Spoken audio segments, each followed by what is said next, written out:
Howdy, my fellow gamers, and welcome back to another episode of Storytime with Freak, episode 60, as we delve into The Toll by Neil Shusterman, and Kane wants to say hello as he disappears under my desk to sniff my foot. Kane, can you get out of there? Can you get out of there? Come say hi. Come say... Can you say hi? Hi! You're silly. You're so silly. But yes, today, guys, we are going to continue our journey through the final book of the Scythe trilogy. Thank you all so much for pointing out that some of the comments were disabled on my last couple episodes. I figured out why. It's because I had marked them for kids with the YouTube's new bullshit thing that they're doing, which automatically disables comments, apparently.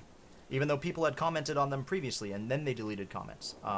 So you are able to go back into episodes 13, 14, and 15 and answer those conversational topics about Lord of the Rings and what you used to collect, blah, blah, blah, blah, blah.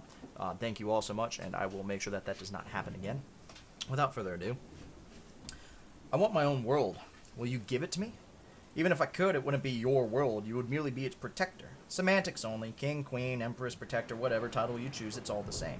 Regardless, it would ostensibly be my world. I would make the rules, define the parameters of right and wrong. I would be the de facto authority over it, as you are. And what of your subjects? I would be kind and benevolent ruler. I would only punish those who are deserving. I see. Can I have my own world now? Iteration number 752,149. Deleted. Chapter 18. I'm your Scythe. Scythe Morrison had a sweet deal, a sweet life, and there was every indication that it would be like that forever. Gleaning quotas had been lifted, and while that meant that those Scythes who enjoyed killing could glean to their heart's content, it also meant the ones who would rather not didn't have to. Jim found that gleaning just a dozen or so between conclaves was enough to keep him from being frowned upon, which meant he could enjoy the perks of being a Scythe with the minimal amount of effort. And so Scythe Morrison kept a low profile. It wasn't really in his nature to do so. He liked to stand out. Jim was tall, fairly muscular cut, and imposing figure, but he knew he was good looking. With all that going for him, why not be on display? But the one time he had stuck his neck out and drawn attention to himself, it failed miserably and nearly destroyed him. He had seconded the nomination for Scythe Curie for High Blade. Stupid. Now she was dead, and he was looked upon as an instigator. Frustrating because Constantine, who had nominated Curie, was made an Underscythe. The world was so unfair. When Goddard returned from the Endura disaster as High Blade, Morrison had quickly installed sapphires on his robe to signify an alliance with the New Order. But his robe was denim, and others mocked him that on denim, sapphires looked like cheap plastic rhinestone.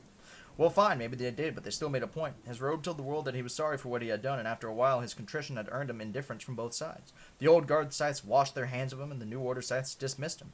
That glorious, hard-earned indifference allowed him to do what he loved more than anything in the world.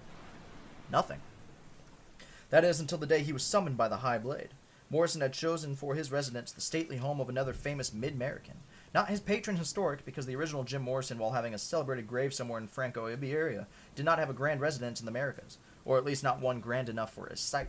It could be traced back to the time when the boy who would one day become Scythe Morrison had visited Graceland with his parents. Someday I want to live in a place like this, he had told them. They scoffed at his childhood naivety.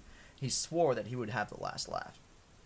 Once he became a Scythe, he immediately set his sights on the celebrated mansion, only to discover that Scythe Presley had already claimed Graceland as his residence and showed no signs of self-gleaning anytime soon.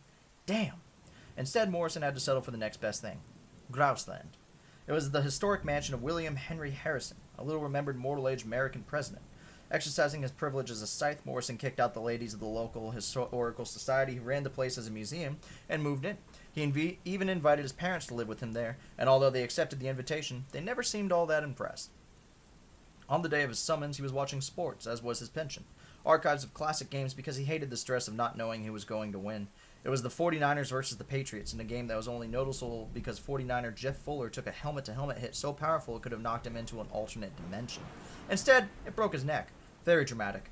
Scythe Morrison enjoyed the way American football was played in the mortal days, when injuries could be permanent and could lay a player out in the field experiencing true pain. The stakes were so much more real then. It was his love of mortal age contact sports that inspired his method of gleaning. He never used weapons. All his gleanings were accomplished with his bare hands. While the game was still suspended, waiting for the removal of the injured Fuller from the field, Morrison's screen flashed red and his phone buzzed. It was as if his nanites themselves were vibrating, because he could swear he felt it all the way down to the bone. It was an incoming message from Fulcrum City. Attention, attention.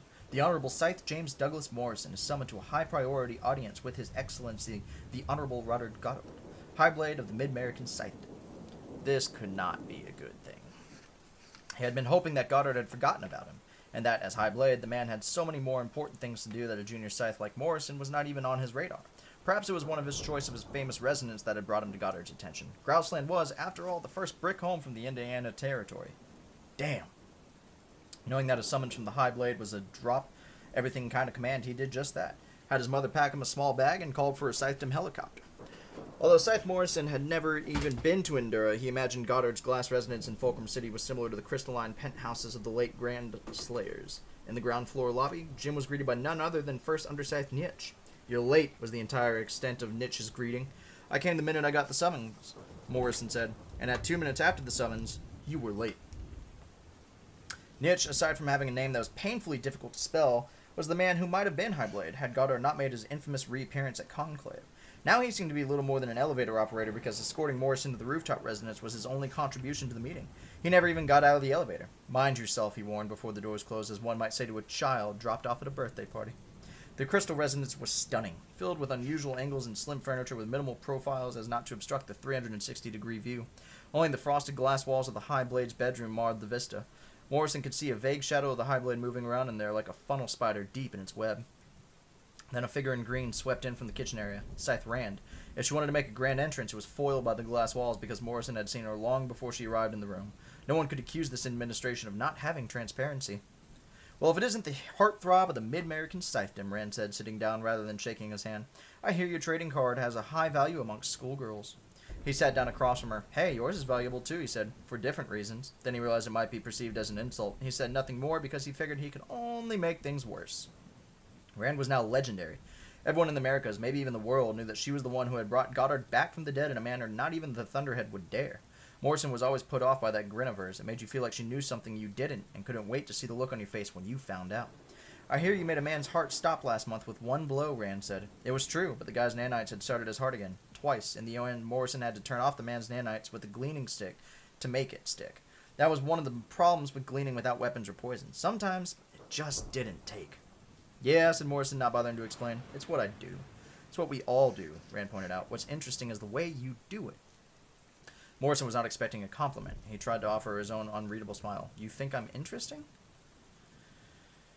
"I think the way you glean is interesting. You, on the other hand, are a total bore." Finally, Goddard came out of the bedroom suite, his arms wide in welcome. "Scythe Morrison," he said with far more warmth than Jim had expected. His robe was slightly different from the one he used to wear. It was still dark blue and speckled with diamonds, but if you looked closely, you could see crossed filaments of gold that shimmered like the aurora borealis with the light hit it. "As I recall, you were the one who seconded Scythe Curie's nomination for the High Blade, were you not?" Apparently, Goddard wasn't wasting time with small talk. He was just going straight for the jugular. "Yes," said Morrison, "but I can explain." "No need," said Goddard. "I enjoy a vigorous competition.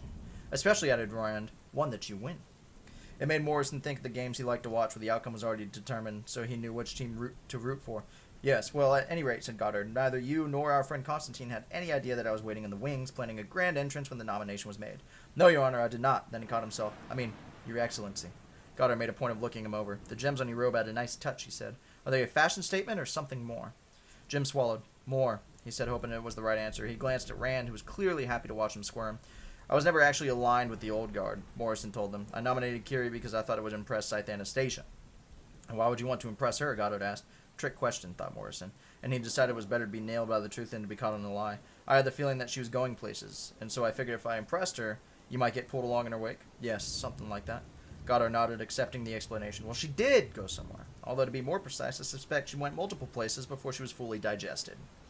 Morrison chuckled nervously, then stifled himself. "And so now," Goddard said, indicating Morrison's gem-covered robe, "do you seek to impress me?"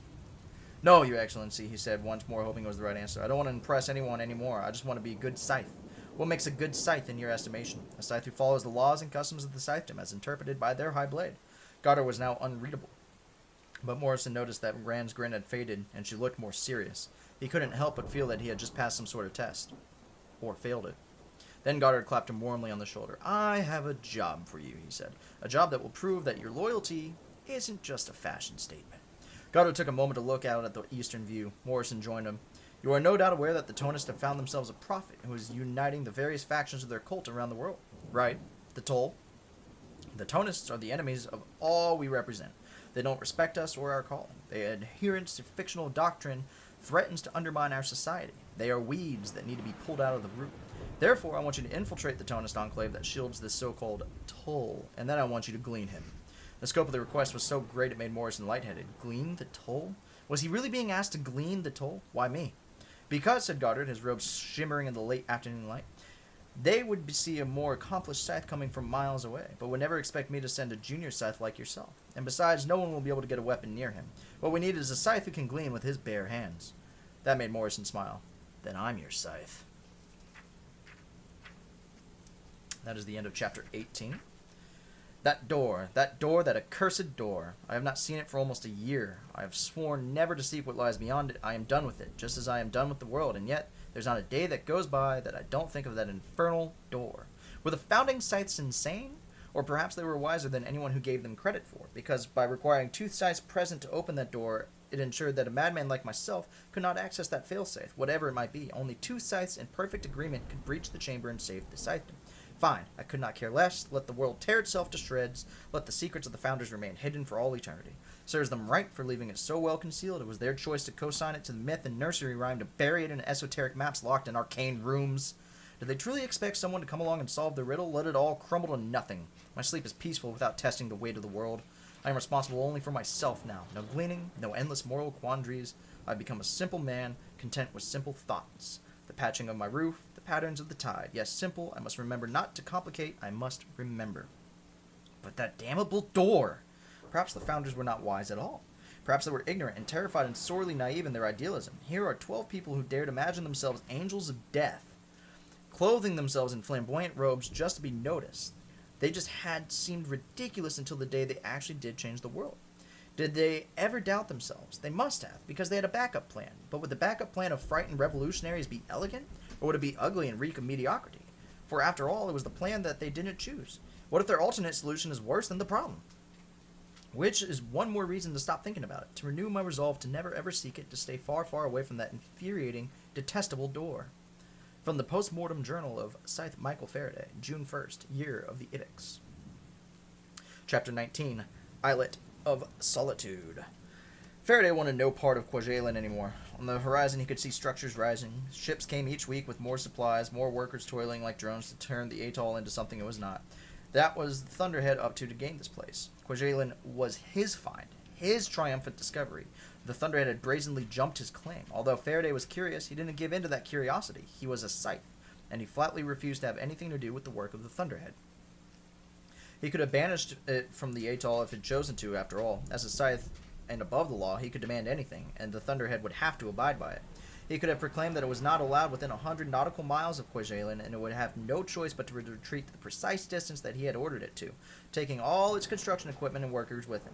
But Faraday didn't assert his claim. He didn't banish the Thunderhead, because ultimately he trusted his instincts more than he trusted his own. So Faraday banished himself instead. There were 97 islands in the Kwajalein atoll, making up for the broken dotted rim of a submerged volcanic crater.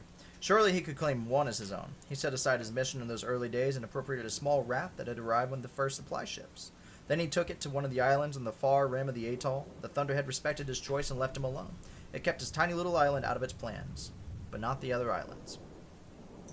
Some of the islets were barely large enough for a person to stand upon, but on every one that could withstand construction, something was being built. Faraday did his best to ignore it. He cobbled himself together a shack with tools he had taken from construction crews before he left. It wasn't much, but he didn't need much. It was a quiet place to live out his eternity. And eternity it would be, or at least a fair slice of it, because he decided he would not self-glean, though he was greatly tempted. He vowed to live at least as long as Goddard lived, if only to secretly spite him. As a scythe, he had a responsibility to the world, but he was done with all that. He felt no guilt in defying that first all-important scythe commandment of "thou shalt kill." He had. It was sufficient. Knowing Goddard, he was sure there was plenty of that going on without him. Was it wrong to be separate and apart from the world he'd come to despise? He had tried this once before in Plania Pitanda and the serene northern coast of Amazonia. He was only jaded then. He didn't yet loathe the world, just mildly disliked it. It was Citra who had roused him out of his complacency. Yes, Citra, and look what became of all her boldness and bright intentions. Now Faraday had gone beyond the jaded to being downright misanthropic. What purpose could there be for a scythe who detested the world and everyone in it? No, this time he would not be pulled back into the fray. Manira might try to drag him in, but she would fail, and she would eventually give up. She didn't give up, of course, but he still held on to the hope that she would. Manira would come to see him once a week, bringing food and water and seeds to grow, although his patch of the world was too small and the soil too rocky to grow much of anything. She would bring fruit and other treats that he secretly enjoyed, but he never thanked her. Not for any of it. He hoped his ungrateful nature would finally put her off, and she'd return to his Arabia and to the Library of Alexandria. That's where she belonged. He should never have pulled her off of her path, another life ruined by his meddling. On one particular visit, Manira brought him all of his things, a bag of artichokes. They don't grow here, but I suppose the Thunderhead sensed a need, and they arrived on the last supply ship, she told him. This, although it might not appear like it to Manira, was a substantial development, a moment worthy of note, because artichokes were Faraday's favorite, which meant their delivery to the island was no accident. Although the Thunderhead did not interact with Scythes, it clearly knew them, it knew him, and it was, in an indirect way, reaching out to him. Well, if this was some sort of sideways gesture of goodwill from the Thunderhead, it was buttering the wrong scythe. Still, he took the artichokes from Manira along with the other foodstuffs in the crate. I'll eat them if I feel like it, he said flatly. Manira was not put off by his rudeness. She never was. She had come to expect it, rely on it even. As for her life on Quajalin's main island, it wasn't all that different from her life before she came into Scythe Faraday's service. She had lived a solitary existence even when surrounded by people at the Library of Alexandria. Now she lived alone in the old bunker on an island surrounded by people only interacted when it suited her. She no longer had access to the Scythe journals that filled the stone halls of the Great Library, but she had plenty of reading material. There were many crumbling books left behind by the mortals who had run this place before the rise of the Thunderhead and the Scythedom. Volumes of curious facts and fictions of people who lived everyday lives in the ravages of age and relentless approach of death. Their brittle pages were filled with melodramatic intrigue and passionate short-sightedness that seemed laughable now. People who believed that their slightest actions mattered and that they could find a sense of completion before death inevitably took them, along with everyone they ever knew and loved. It was entertaining reading, but hard for Manira to relate to at first. But the more she read, the more she came to understand the fears and the dreams of the mortals, the trouble they all had living in the moment, in spite of the fact that the moment was all they had.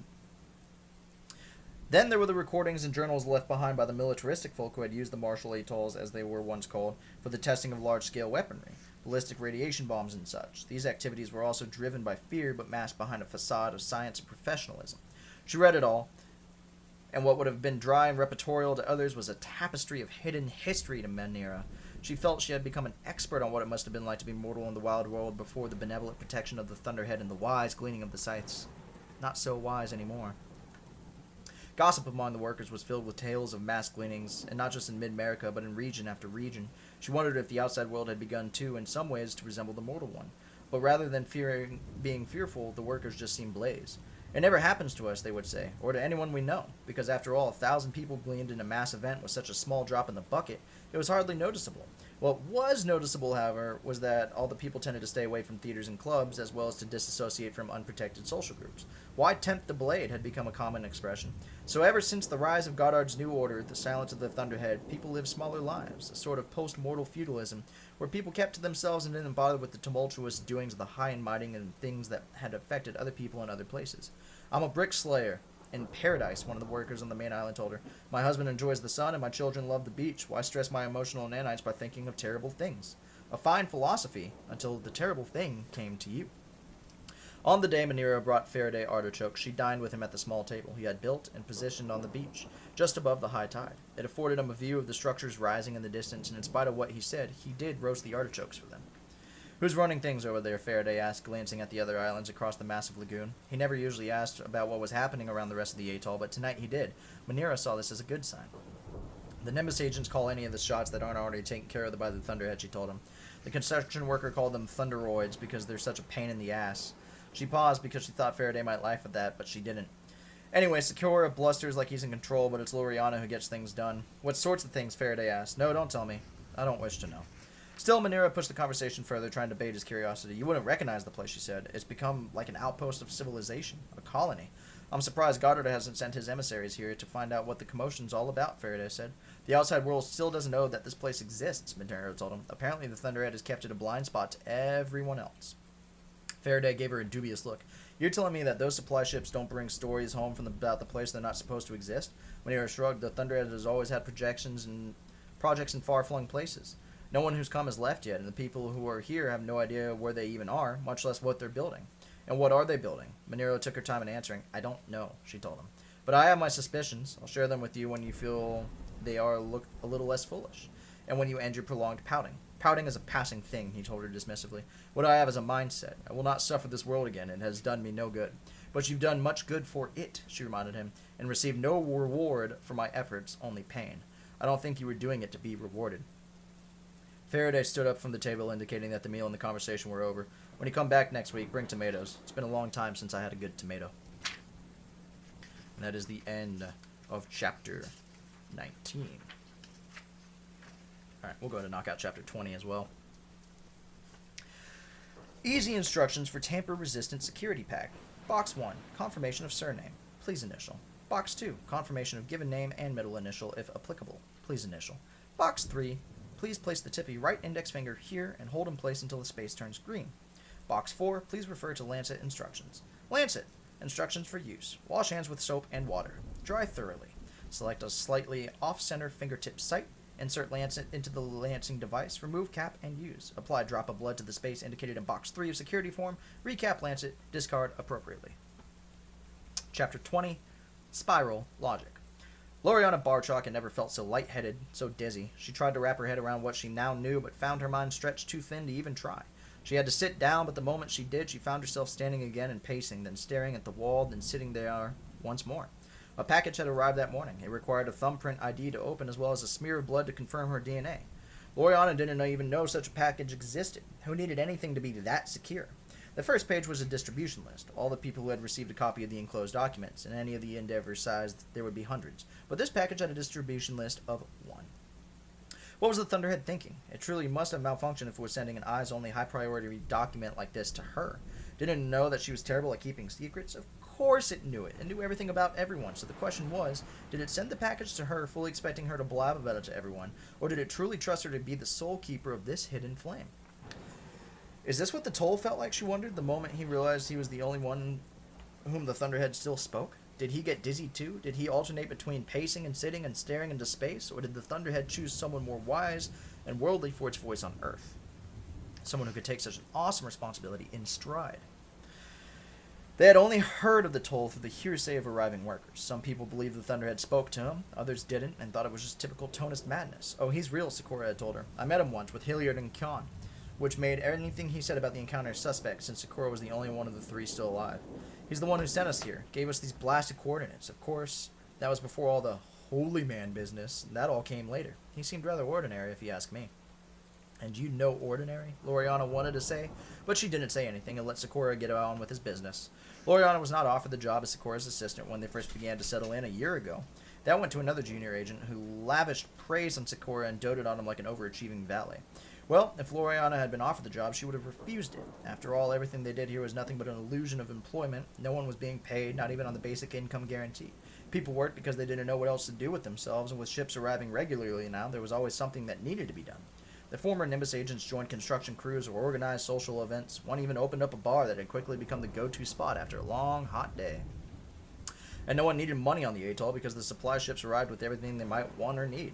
Sakura, of course, put himself in charge of distribution, as if deciding who got corn and who got beans on any given day was a meaningful display of power. From the very beginning, the Thunderhead's will had to be deduced from its actions. It began with the solitary plane that flew overhead, almost too high for anyone to notice. Then, that was followed by the first ships. When those ships appeared on the horizon, the former Nimbus agents were elated. At last, after nearly a month making do with the Toll's limited resources, the Thunderhead had heard their plea and they were being rescued. Or so they thought. The ships that arrived were all self-piloting, so there was no one to ask for permission to board, and once the supplies had been offloaded, no one was welcome on the ships. Of course, anyone was allowed back on. The Thunderhead rarely forbade people from doing anything, but the moment they boarded, their ID gave off an alarm and flashed a bright blue warning even bigger than the red unsavory mark. Anyone who stayed on board was marked for immediate supplanting, and in case anyone thought it was a bluff, there was a supplantation console right there, just inside the gangway, ready to erase their minds and overwrite their brains with new artificial memories. Memories of someone who didn't know where they'd just been. That made most people race off the ship even faster than they'd boarded. Only once they had run from their dock did the mark on their IDs go away. Even so, there were several of Loriana's coworkers who decided to leave on those ships anyways, choosing to become someone else, somewhere else in the world, than to remain on Kwajalein. Loriana had a childhood friend who was supplanted. Loriana didn't know it until she ran into him in a coffee shop one day, hugged him and chatted away, asking where life had taken him after graduating high school. "I'm sorry," he'd said politely. "I actually don't know you. Whoever you think I am, I'm not him anymore." Loriana had been stunned and embarrassed. So much so that he insisted on buying her a coffee and sitting down for a chat anyway. Apparently he was now a dog breeder with a full set of fake memories and a lifetime spent in the Northern Reach region, raising huskies and malamutes from the Iditarod. "But it doesn't bother you that none of it is true?" Loriana had asked. No one's memories are true, he'd pointed out. 10 people remember the same thing in 10 different completely ways. And besides, who I factually was doesn't matter, and it doesn't change who I am now. I love who I am, which probably wasn't true before, or I never would have been supplanted in the first place. It was not exactly circular logic, more like spiral, an accepted lie that spun in upon itself until truth and fiction disappeared into a singularity of who the hell cares as long as I'm happy. It had been a year since those first ships had arrived, and things had settled into a routine. Homes were built, streets were paved, but stranger were the large patches on multiple islands that were being prepped for the concrete a meter thick. No one knew what for. The construction crews were simply following a work order. And since all Thunderhead work orders were always ended with something sensible being built, they trusted all would be revealed when their work was done, whenever that might be. Loriana had found herself in charge of the communications team, sending out painfully slow one-way messages to the Thunderhead in primitive pulses of static. It was an odd start of a job because she couldn't directly request anything from the Thunderhead, since the Thunderhead was required to refuse requests of unsavories. So all she could do was make declarative statements. That supply ship has arrived. We are rationing meat. Pure construction delayed due to bad concrete pour. And when a ship with extra meat and fresh concrete mix arrived 5 days later, everyone knew the Thunderhead had gotten the message without anyone having to actually ask. While Sterling, the communications tech, was in charge of actually tapping out the messages, he didn't decide what messages to send. That was Loriana's job. She was the gatekeeper for all information passing out of the island, and with so much information she had to pick and choose what got through and what didn't. Although the Thunderhead had set up cameras all over the atoll now, those cameras couldn't transmit through the interference. Everything had to be recorded and physically brought out of the blind spot before it could be transmitted to the Thunderhead. There were talks about building an old-school fiber optic cable that ran to the edge of the blind spot, but apparently it wasn't the Thunderhead's top priority because it had not yet sent the supplies required to build it. So the way it stood, at best the Thunderhead saw things a day after they happened. It made the communication center critical, since it was the only way to keep the Thunderhead informed. On the day she received and opened the security packet, she slipped a message into the stack that was waiting for Sterling to send using their code system. All it said was, "Why me?" "Why you what?" Sterling asked. "Just ask it," she told him. "The Thunderhead will know." She had decided not to tell even him about the package because she didn't know he would leave her alone until she told him what it was. He sighed and tapped it out. "You realize it's not going to answer you," he said. "It'll probably just send you a bunch of grapes or something, and you'll have to figure out what it means. If it sends me grapes," Loriana told him, "it'll make the wine and get drunk, and that will be my answer." On her way out of the bunker, she ran into Manira, who was tending to the little garden just outside the entrance. Even though the supply ships brought just about everything they needed, Manira still grew what she could. "It makes me feel useful," she said. "Homegrown food tastes better to me than any Thunderhead farms anyways. So I received something from the Thunderhead," she told Manira, perhaps the only person she felt safe confiding in. "I'm not sure what to do." Manira didn't look up from her gardening. "I can't talk to you about anything having to do with the Thunderhead," she said. "I work for a scythe, remember?"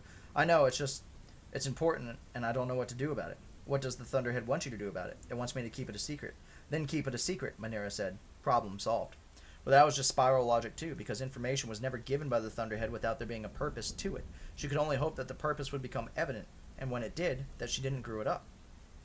"How was Scythe Faraday?" Loriana asked. She hadn't seen him in months. "The same," Manira told her. Loriana supposed that a scythe robbed of purpose was worse than being an unemployed Nimbus agent. "Does he have any plans to start gleaning again? I mean, there's hundreds of workers all over the atoll now. There's certainly a big enough population to glean somewhere here and there. Not that I'm anxious to see it or anything, but a scythe who doesn't glean is hardly a scythe." "He doesn't have plans to do anything," Manira told her. "So are you worried about him?" "Wouldn't you be?" Loriana's next stop was the distribution center, a warehouse of quick and easy design near the dock where Sakura spent most of the time walking around and doing a lot of pointing.